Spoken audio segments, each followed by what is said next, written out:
Hello there everybody, Sam's Trains here, welcome back to the railway and welcome to another review. Today I'm looking at an American diesel.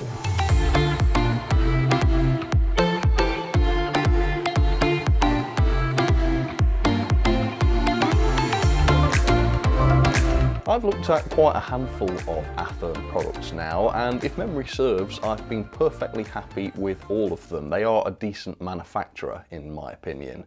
But I have never looked at anything from the Athearn Genesis range, and today that is going to change. So the Athearn Genesis range is where all of the top of the range locomotives go. So I'm hoping the loco in this box is very much going to be top of the range. You can't tell what loco's in it at the moment, just looking at the front, but it is an SDP40, the P standing for passenger, as we'll find out later on. And I bought this thing from Train World for $149.99, which is around £125. I can't find an RRP for this at the moment. I can find one for DCC sound fitted versions of this, but I'm fairly sure that this is a DCC ready model I have here, and I can't find the RRP for that. So not too sure what that would be, but it is in the Genesis range. So with that in mind, let's delve in and see what we get. Alright, so, I mean, look at this packaging and tell me this does not look like a premium model. And isn't it amazing how just packaging can make a model seem luxurious before you've even seen it? But it certainly does. I'm interested now. Let me show you the end of the box then. So the loco I have is ATH G65209. It is a Norfolk Southern SD60E, which is confusing because that's not what this was purchased as, but I'll talk to you about that later. Number 6917. And I also believe this could be my first Athearn locomotive. I have looked at a fair number of different wagons and rolling stock from Athearn, but I can't recall any other locos. So there's a lot to find out here. What are Athearn like when it comes to locos? Well, there's not much else to see on the box. There was that drawing on the end, but that was basically it. So let's have a look. Lift the lid, good quality packaging. Yeah, we've got the foam I can see already. All right, so a wodge of paperwork. Let's get through some of this and see what we've got. First of all, there is an exploded diagram. And wow, yeah, this looks extremely complex. You can see how many different separate parts there are. It goes into full detail on the mechanism. We've got a large chunky motor with dual flywheels, dual drive shafts. Looks like it might be all-wheel drive. That is absolutely awesome. Yeah, can't wait to see all of this in person. And then on the back, there's even a full parts list as well, which is really handy. And it even tells you what the parts are. It's not just product codes, which is handy. You've got the various different cabs, is that maybe? Yeah, different numbers on those anyway. So maybe there's a lot of different versions of this model you can get as well. Let's have a look here. Athearn News, okay. Limited warranty registration. You can do that if you want to. And then, is this going to be... No, this is more on the warranty. So we haven't actually got loco instructions besides that illustrated parts diagram. So I guess let's jump in. Wow. All right. So where to start? Well, there's a slot here. Are there accessories inside? No, I think that's an empty slot. Right. So in that case, let's pull this out. Ooh. Gosh, it's quite a big chunky thing, isn't it? It is HO scale, and normally that means things are a little bit smaller than what I'm used to in 00, but yeah, this is a monster. Feels reasonably heavy as well. Well packaged, lots of foam in the sleeve, in the blister pack. That's good too. All right, let's go and figure out what this is like then. Always so exciting to discover a new manufacturer, really, and see what their products are like. Okay. Time for the reveal then. I think it is going to be wrapped up, but that's easily taken care of. Okay, remove the top. Whoa. Yeah, this looks premium, doesn't it? Core blimey, there's so much detail on the top. The finish looks good. Yeah, these grills and the fans and such, that looks absolutely amazing. Lots of painted detail on the top. Yeah, this seems pretty impressive for what I paid for it. Right, how do I do this? I don't want to damage the handrails, but let's gently try and lift this up. Grab the tanks underneath, I think. Alright, so you don't get the full effect yet, because I've still got to remove some of this foam from behind the handrails, which in itself is a good feature. You know, that's going to make sure they don't get bent during shipping and the first unpacking. So that's pretty good. Yeah, I mean, clearly this is an extremely detailed loco. I think you can tell that just looking at it. The weight seems pretty good as well. I'll pop this on the scales and let you know exactly how it compares with other locos. But yeah, it seems pretty heavy. Definitely nothing wrong with the weight. Visibly there is a slight bit of damage to one of these windows. Yeah, that's not been fitted properly, or it's come off, so I'll have to look into that. Maybe I'll be able to put that back. But yeah, besides that, very, very impressive looking beast. So let's have a little bit of history and information on the prototype, and then let's move on and take a much closer look at this loco and some of its marvellous details. So this is quite confusing because the listing on Trainworld described this loco as an SDP-45, but clearly looking at the box, that doesn't seem to be correct. The box and all of the instructions are describing this as an SD60E, and sure enough, looking at the real things online, this is quite clearly an SD60 and not an SDP-45. So I'm going to tell you about the SD60s instead of the SDP-45s, which I think would be incorrect. So the EMD SD60 was a diesel-electric locomotive introduced for the first time in 1984 when the first of 1,144 units was built. They were intended for heavy freight work and other similar freight duties, and the class ran on a 16-cylinder EMD engine capable of delivering 3,800 horsepower, which would ultimately be used to drive the D87 traction motors. The SD60 had many variants, but this one, the SD60E, was a custom rebuild of the standard SD60 for the Norfolk Southern. They were introduced much later than the rest in 2010, and as such they had updated electronics and an upgraded engine.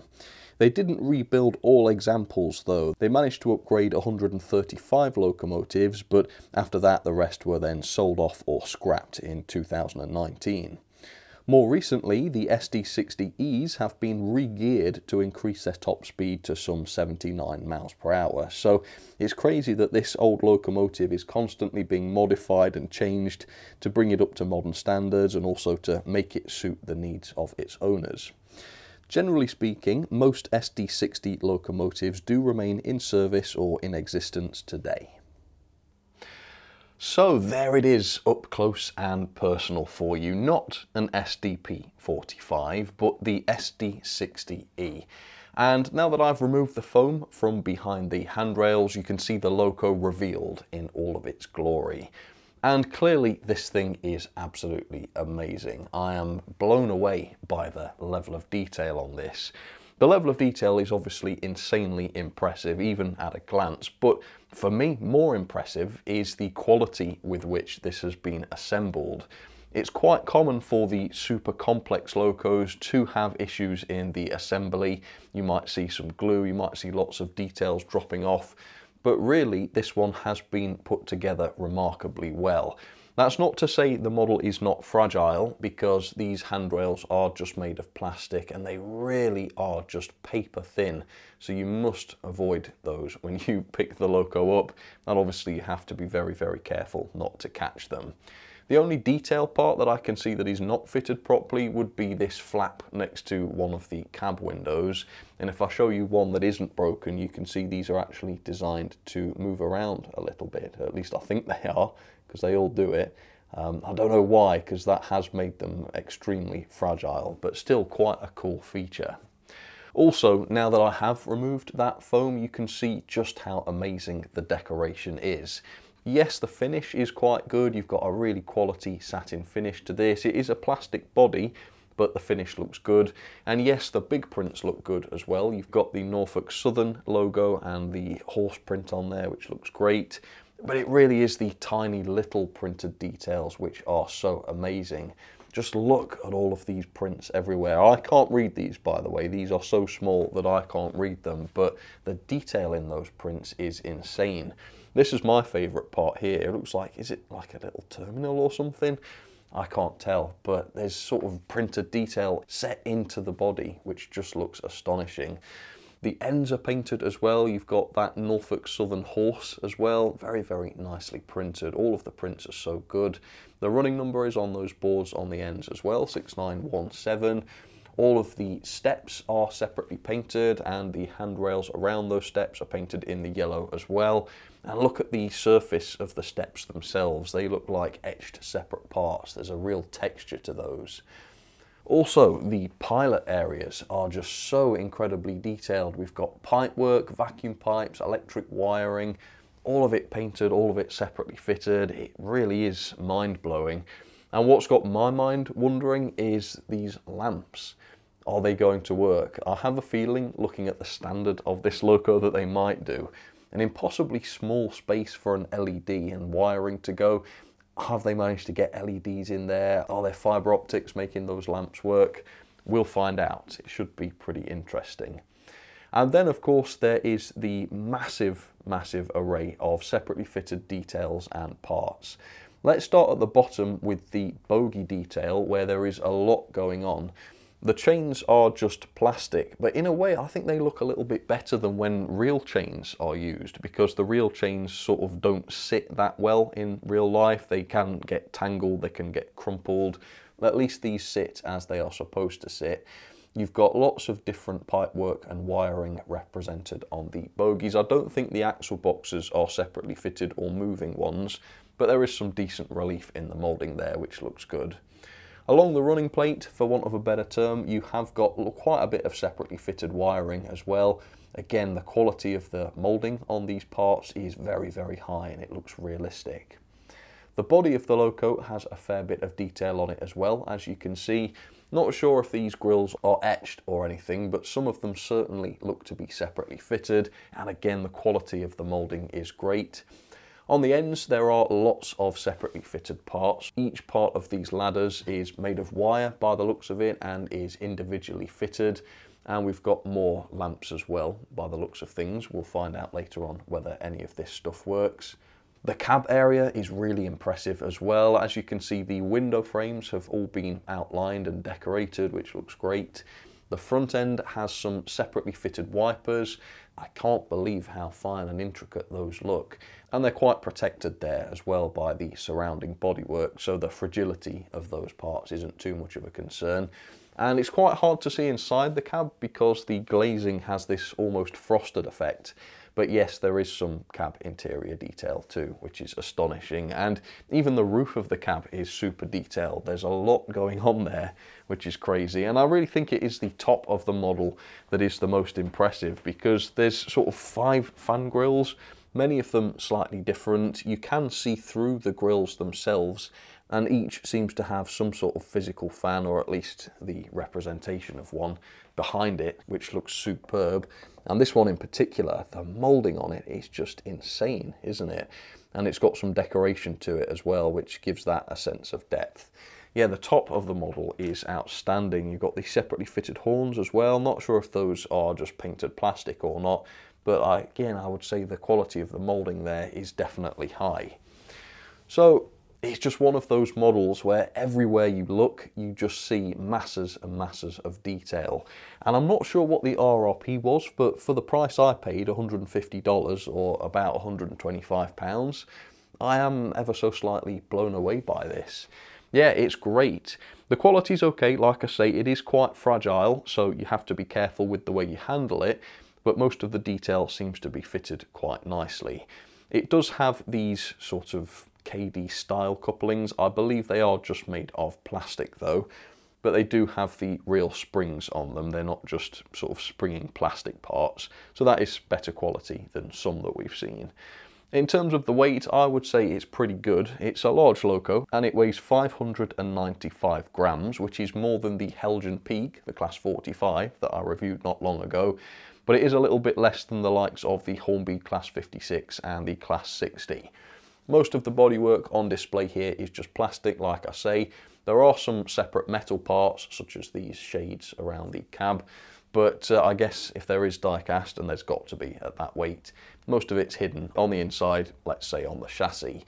Speaking of the chassis, let's get this down onto the track, let's see how it performs, and let's also take a look at the mechanism, because I'm really interested to see whether the quality of the innards matches the quality of the paintwork and the detailing, because that is super impressive. Okay, let's take a look. So there she is down onto the track, the SD60E, and the first performance test has already been filmed, and I'll show you that in just a second. After that first performance test, I did a bit of a disassembly to see what the mechanism was like. Now, first of all, a few servicing tips. If you're going to be putting this upside down in a Loco servicing cradle, keep hold of the pieces of foam, because you can put those back underneath the handrails and that will just keep them from getting crushed. Also, I'm going to go into a bit more detail on how to disassemble this Loco, as unfortunately it did not come with any proper instructions. So it's a bit of a mystery initially on how to actually get this apart to chip it and service it. First of all though, let's have a look at the bogie, because the design looks quite interesting here. Clearly we can see there are some bearings on the axles here, but they move around, they don't seem to be clamped in place. To find out what's going on here, I've got to remove the base keeper plates, and these are not screwed in place, these are just clipped on, which is a bit cheap really. I do prefer screws, and these are a bit of a faff to remove. I had to use quite a lot of force to get those off. But once off, you can see that the bearings are the sort of pickup type bearings. It's almost a split chassis type setup, and they just rest against these metal frames. They're not really held onto it as far as I can tell. They just can't move out of that frame because the axles don't travel left and right enough so that they can sort of escape its clutch. So it's a very odd design, but it does seem to work quite well. All the wheels pick up nicely. It has the same issues as split chassis Locos, bit more tricky to service and clean the pickups, and you will have some sort of plastic insulator between the two halves of the axle. But yeah, in this case, like I say, it works fine. You've got all-wheel drive and all-wheel pickup. No instructions on how to remove the body, so I had to play this by ear, but feel free to use this as a guide if you like. The first thing I did was to remove the tank on the base, which just gives you better access to the body screws. Two of those, you can undo those. Give it a little bit of a tug, but the couplings were fouling the chassis from being removed from the body. So I undid the screws that hold the couplings on, and they're really easy to remove. They're just a single piece. Just watch the pipework on the ends and the job's a good one. Pulling the body off revealed this big mess of wires. I think some spring-loaded contacts for the lighting connections would have been really good here, because it's quite awkward to manage all these cables when you're putting the body back on. However, this is interesting. You've got LEDs on the bottom of the chassis facing down towards the bogies. I'm not going to notice this in the performance test you'll see in just a moment, but these do work, so we'll have a look at that later on. You've got the die-cast chassis, not the heaviest in the world, there's quite a lot of empty space on it, but yeah, it is made of metal, seems to be good quality. As is the motor, absolutely massive 5-pole motor here, with 2 gigantic flywheels. Yeah, there's some serious hardware on board here. You've got what I suspect is a pre-fitted speaker, and quite a large one at that. Yeah, big old speaker there, enclosed into the die-cast chassis, so if you were to chip this with sound, you get some good sound, I think. And then there is the 21-pin DCC socket. So again, the instructions didn't make this very clear, well, because there was no instructions, but that's what you need. You need a 21-pin decoder if you want to chip this. And then in terms of gauge, it was pretty much spot on, 14.3 to 14.4 mil back to back, which is very, very close to the standard. So it's not dreadfully easy to access. There are a few inconvenient design choices, I think, but overall, yeah, the quality of the mechanism is good, and there's not a lot really to fault here. So with that, let's go ahead and I will show you that first performance test. Moment of truth time then. Does this thing work? Now I'm going to run this on analog today, but I'm not actually sure whether this is digital or not. It didn't say on the box, and there was basically no instructions with this Loco, so I've got no idea. I think the Train World listing said that this was DCC ready, but the Train World listing also said that this was an SDP45, and clearly it's very much not. So actually I've no idea what I've got here. Realistically, at $149.99, am I expecting this to start playing DCC sound? I don't know, but you never know. So let's try it on analog. Forwards. Let's see if it works. Give it some juice. Oh, yeah, off it goes. Yeah, it works. Yeah, I would say that is just DCC ready. I will see in a moment whether there's a chip in there, but yeah, it doesn't really seem like it. Okay, the amazing thing is that those little lamps on either end, they are actually lit, and quite brightly as well, which makes me think the LEDs must actually be inside those lamps. They must be little surface mount ones, which is amazing. We've also got the number boards lighting up, I think. Yeah, in either direction. And then the headlights between those number boards light up when the loco is going forwards. So we've actually got a lot of lighting on this loco. Right, let's have a look at the actual performance then. It's not been run in yet, so this is very much out of the box performance, but this is half power. I would say that seems quite sensible, although it does seem to be speeding up already. So I will run this in completely, of course, before drawing a final conclusion on the performance. But yeah, so far I'd say it looks pretty good. We've got some flywheel action. Let me cut the power now. Yep, so those flywheels we saw on the diagram, yeah, those are definitely in full force, aren't they? Let's see what the crawl's going to be like then. Let's give it a little bit of juice and see. I'm just going to ease it up on the controller. A little more. Oh, kind of took off. Alright, so at the moment that's as slow as it can go, sort of. Has it stalled again? A bit more. Right, so I would say before running in, it's struggling a little bit at the low end, although in reverse it seems better. Let's give it a nudge. Yeah, so torque a little bit low at the slow speed, but again, not running yet. I would say it's actually not too bad. Let's see what the torque is like generally.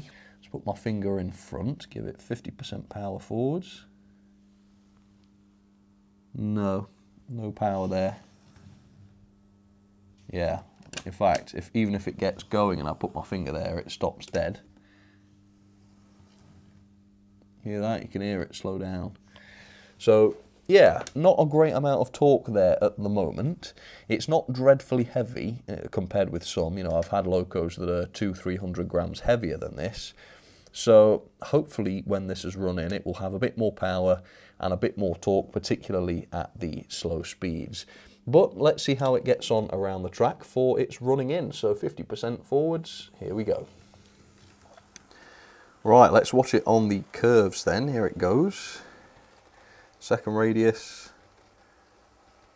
Yeah, a bit of a slowdown there, I would say. Not too bad. I think any issue with the torque will be more noticeable once some rolling stock is coupled.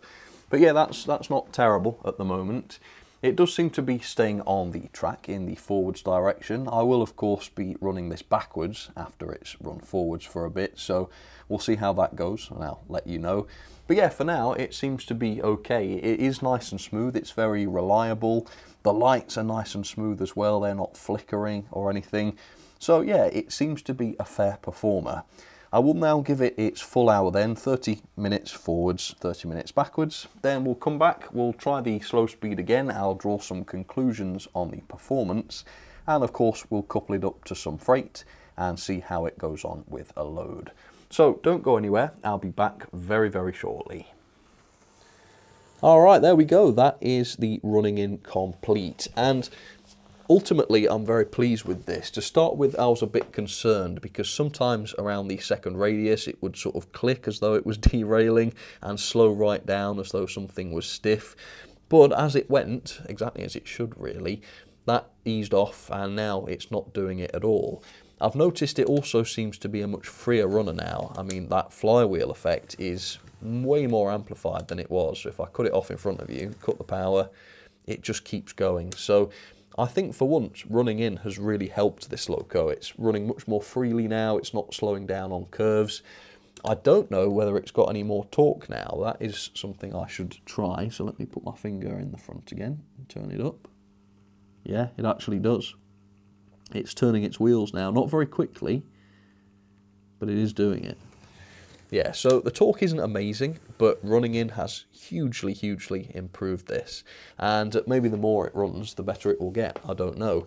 The pulling power at the moment is okay. It's 52 coaches on straight and level track, or 0.94 newtons. Although bear in mind, if there was more torque in the mechanism, if the wheels were turning more as it was doing that test, it would probably be a little bit higher. But still, I don't think there's much there to complain about. I haven't got a huge number of wagons to test this with, but I've put some hoppers on, some of them Norfolk and Western, not Norfolk and Southern, but I guess, you know, it's the closest I've got. So I'm going to go and try coupling to those in just a second. First though, let's have a quick look, see if we can see those LEDs working on the underframe. I think they're on this front bogie. No, you can't really see them. I think if I was to dim the lights a bit, you might. Let's try. Right, try again. I'll hold it in place. Yeah, you can just about see it there. Let's turn this up a bit. See that? It's on full power. So it's not very bright really, but still very cool. See it go past. Yeah, you can kind of see it. Not very bright. I think DCC would allow those to be brighter. Anyway, let's carry on testing this. Let's get the lights back on. Before we couple then, let's have a quick go with the crawl now. How is that?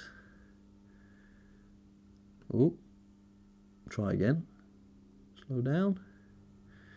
So yeah, I think it's just the size of that motor. It's just not really built for going slowly. It's just so big and heavy. Those flywheels are massive. Yeah, it just, in order to turn those flywheels, it just needs to get some momentum behind it. Having said that, backwards is better, I think. But yeah, there isn't much torque there. That's on analog. On DCC, the mileage may vary. But yeah, not the best crawler in the world, but still a decent runner overall. Right, let's go couple. Right, let's do this steadily. You see, just when you want to try and be precise, it kind of stops. So it's not the most controllable, but it's not bad either. Okay, well, it's got them. Coupling works absolutely perfectly. And the wagons are moving off nicely, very smooth. Yeah, looks good, doesn't it? It's a fair speed there. Let's go for the loco on the middle line. Here I've got the Atlas, I think it's a GP40. It's going a bit slow this, perhaps needs a warm up. Yeah, this is a decent sort of loco, not as detailed as the Athearn though, that's for sure. But it was quite a bit cheaper, I think, as well, so fair enough. That's also got some hoppers, do love hoppers. And then on the inside line, we have the GP9 from Wolfers. That was a very inexpensive loco, and still a slightly better runner, I would say, too. Anyway, let's go and see how the Athearn is getting on with a bit of a load. Right, let's see those curves again, now that it's got a load. Yeah, a bit of a slowdown there, I would say, but not too bad. And certainly better than it was during those first few laps of running in. It improved hugely after those, so that's great. Have a look in the sidings, see which other locos you can spot. There is an odd one out, so comment down below if you spot it, and I'll pin the first correct comment to identify it. Ultimately though, on this loco, the SD60E, it's a tremendous all-rounder. Every aspect of the loco is great. The level of detail I think is particularly good, and that just shows as it runs along. All of that detail and the fidelity just whooshes past you, and you get such a sight as it goes past. The lighting package is particularly effective as well. Again, I think this would be more effective on DCC. The lighting around the bogies I think would be brighter then, and you'd be able to see it more. But even on analog, the headlights and the number boards, they all look absolutely fantastic. Yeah, it's a great looking loco. You can tell it's a bit more modern than some of the other diesels I've reviewed from America, and I really do like the style of it. The livery is quite modern, isn't it? And you've got all those little decorative prints on there which make it just look so fantastic. So for the money, for 125 quid, which is the equivalent of what I paid, I am perfectly happy with this. Very impressed. Let's have some ratings then for the very impressive SD60E from Athearn. The level of detail I have to give 5-star. I always like to try and come up with the pros and cons, but really I can't come up with any cons. The decoration is absolutely outstanding, even down to the tiny little, almost illegible warning signs, which you can only read with a close-up lens. Amazing. You've got so many separate details, little tiny wire ladders, wire handrails, all that intricately separately fitted pipework and handrails. You've got cab interior detail to some sort of degree, loads of lighting, lots and lots of lighting on this one. It's an easy 5-star, absolutely fantastic. The performance is also pretty good. I've given it 4-star. Sometimes it does seem to be struggling around curves a little bit. The torque isn't absolutely fantastic. The crawl isn't the best in the world, so it loses a star for that. But besides that, it is good and smooth at the higher speeds. It's great and consistent, doesn't cut out or stall or anything like that. And it's also nice and quiet. It's a good performer overall. The pulling power at 0.94 newtons or 52 coaches on straight and level track is absolutely fantastic. That's, I think, all you could ask from this. It is less than a Bachmann Class 20, and the Bachmann E7, to use an American example, was also more powerful than this. But it's more than a Dapol Class 68, yes, so relatively powerful, I would say. The mechanism for me is a 4-star. I'm not 100% keen on that axle-based pickup, but it does work well, so obviously it's not going to lose any stars for that. It's got the quality 5-pole motor with flywheels, reasonably easy to get the body off, although the issue there is all of those wires in the way. Some sort of spring-loaded contacts would have been a lot better there. Same really with the base keeper plate of the bogies. Quite awkward to get those off. You do have to sort of brute force them off a little bit. For servicing purposes, it would be better if those were screwed on, but other than that, yeah, it's a good quality mechanism. All-wheel drive, all-wheel pickup, can't fault it. The quality then for me is a 4-star. Overall, it's a decent heavy model. It's got a lot of detail on it, but it's all been fitted quite nicely. Similarly, the paintwork and the decoration is all top quality. The finish is really, really good.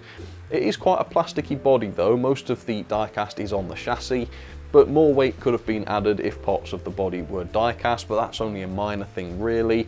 Again, you've got a few fragile parts as well. Those handrails are extremely fragile, and one of those glazing pieces was sort of hanging off. So it's a very fragile model. It has arrived mostly unscathed, but not entirely. Value for money though, I guess they're quite lucky that I don't know what the RRP is, because if it's sort of $250, then, you know, it's quite expensive. But for what I paid, $149.99 or £125, can't say fairer than that. What an incredible loco for that amount of money. So it is 5-star, can't fault the value there. Overall then, that is 8.87 out of 10, or a grade A. Yeah, that's right up there among the best in my opinion. And into the logbook it goes in 3rd place, just below the Accurascale Class 92 and above the Hornby K1. Yeah, absolutely wonderful. One of the better American locos I've ever looked at, which makes me really interested to try more Athearn in the future. Well folks, that will just about do it for this review. Thank you so much for tuning in, and I have to say, as my first Athearn loco, I'm so impressed with this. It just ticks all of the boxes. The mechanism's good, the build quality's okay, the level of detail is obviously tremendous, and all for a reasonable price. I'm very pleased with this, and you know, if you've got any other Athearn locos in mind that you think would be interesting to see reviewed, please do comment down below and let me know, because I'm definitely now going to go and have a look, see what else Athearn have to offer, and give it a try. If it's anything close to as good as this, I think I'll be very impressed, provided the price is similarly good, of course. But for now, I think that's just about it. Let me know what you think about this. Have you got one? Have you got a different livery? What do you think about it? Do you think I got it right? Do you think I was too generous? Whatever it is you're thinking, please do share it down in the comments. But for now, I'll say thank you for watching, and I will see you again very soon for some more videos. Alright, cheers folks, take care.